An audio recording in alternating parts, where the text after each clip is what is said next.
there was a guy in the company of this show. I was doing a musical called Skyscraper on Broadway with Julie Harris. And there was a guy called Dick O'Neill who hated me. Limey English actors on Broadway. He was dreadful. And so one day I said, I'll tell you what, one day I'll tell you the story of my life. He said, yeah, what's he done? Shit, who is he? You know what I mean? So I came out of the stage room, there was a sign that said, Beatles arrived today in New York. This is the day to tell Dick O'Neill the story of my life. Because I knew that every Beatle fan would be looking in the streets trying to find where the Beatles were, and they'd see me, because they'd seen those movies a dozen times, and they'd follow me, thinking I'm leading them to the Beatles, right? I didn't tell him that. And we came out, go more than 10 yards, Spinetti, and we was running, then Becca's and more, and then there's hundreds running down the street screaming. And how did it feel to be the object of fandom? Yes. How did you feel? No, I was running for my life because Dick O'Neill, thinking he was going out with somebody that nobody ever knew, said, Jesus Christ, does this happen to us? Yeah, every day, wherever I go. We went into the restaurant, into Sardi's, and Vincent Sardi, your usual table, Mr. Spinetti, and I sit down, and then up comes Henry Fonda, who said that, may we sit with you because my wife would rather sit with you than with me, because she was a Beatle fan, right? I'd never met Henry Fonda in my life, but they sat with us because his wife, tell me about George and John. Well, so I told us about Seagull, Schwein, and that one. And good lunch. And at the end of the lunch, this policeman comes in. Is there a Victor Spinetti in here? I said, yes. He said, come on, you gotta leave. Sorry, Mr. Fonda. He said, you gotta leave. He said, we've got big problems out here. The whole block is jammed with your screaming fans. The whole of right outside of Sardis, all the way from West 44th, was blocked. And they thought the Beatles were in there, see, at lunch. They put me in a taxi, they're shaking the cab. We love you, Victor, yes we do. Dick O'Neill's in there thinking shit, you know. We get to the thing. We get the thing where we're rehearsing, we get out of the cab, and there's this lady standing there, very elegant.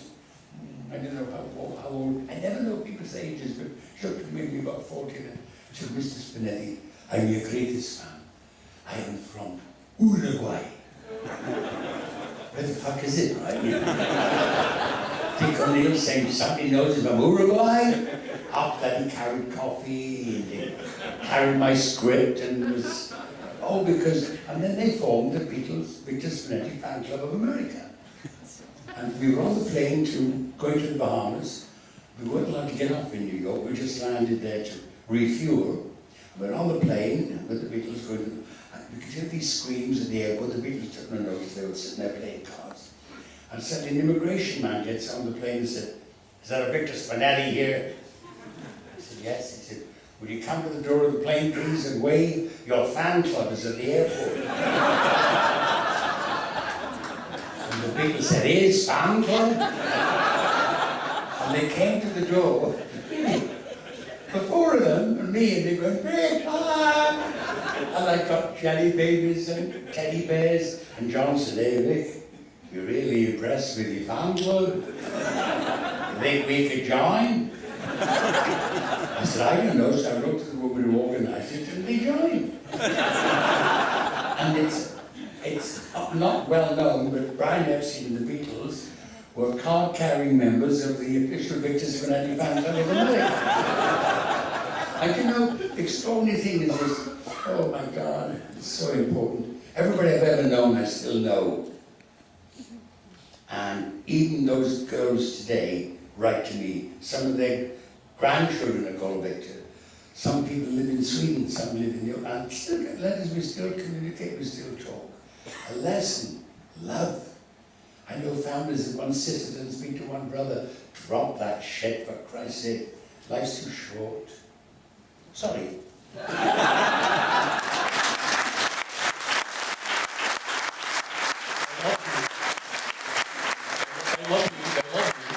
More members for a fan club, maybe.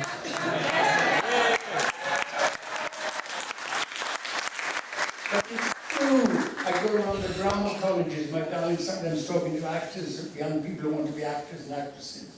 And I say, don't go into the theatre because you want something. Go into the theatre because you might have something to give. Go into your job, whatever it is, for something to give. Don't go in there thinking, oh, I'm at work and I'd rather be where you are. We're here now. I'm at home now. I'm at home now.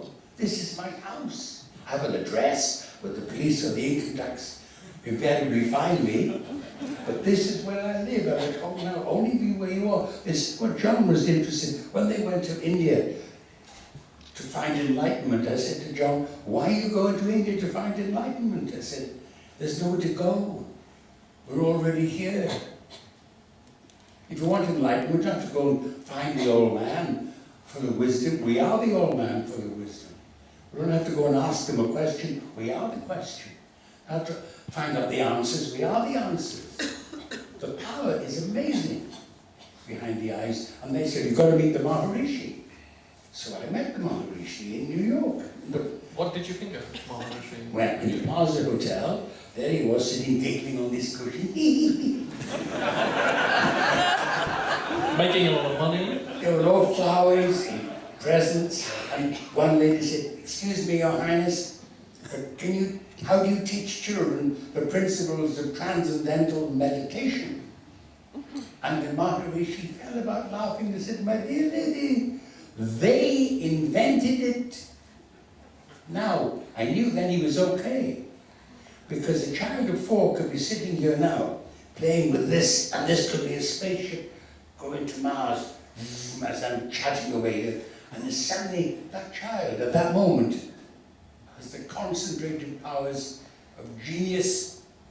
The only trouble is, it has the attention span of a 4-month-old Cocker Spaniel, right? So when you get older, my darlings, really, increase your attention span. The genius was always there. And that's transcendental meditation. Genius is always there. Be where you are. And don't want to be somewhere else. Oh, I wish Christmas was here. Oh, I wish I was on holiday. That's where life goes. John said that. But you wish your life away wanting things. Sorry. Let's get back to 65, to the Bahamas. Because there was also a painful moment during the filming of Hell. There was a scene where you filmed in a barrack, and John, what's that story? And the next thing you were invited for lunch at the governor, the Bahamas, yes, right. and John sort of insulted, or the governor felt insulted by him. Tell us that story. You see, John was a very caring man. We were filming, it's in the film, you see this like an army hut thing, and people are running away, and there's, it looks like an army barrack huts. And we thought it was a deserted army hut. And John said, because he was very nosy, hey, have a look at this, Vic. And he opened this window, wooden frame, and inside it was full of old people and sick kids. It was like stinking, because it had a corrugated iron roof and this wooden hut, and all these people were pushed in there. That night we were invited to the governor of the Bahamas for, oh, they were so rude, these people. Oh yeah, is that Ringo? No, he has, now the one with the big nose, that's Ringo, isn't it? And they're sitting there, you know. And we get to the table, there bowls of caviar, and oh, huge meals. And John looked across and said, hey, this morning we were up at a place where there were sick kids and old people in a terrible old army hut, and now we're sitting here with all this splendour. How do you reckon that with this? And the Minister of Finance said, Mr. Leonard, I'm the Minister of Finance for the Bahamas. I do not get paid for my job. I do it entirely voluntarily. And John said, oh, you do it better than I thought you were doing. Next day, Beatles insult governor, and that was the problem. Oh my God, we were probably thrown off the island. But it's, you know, he was caring. No one noticed what was going on.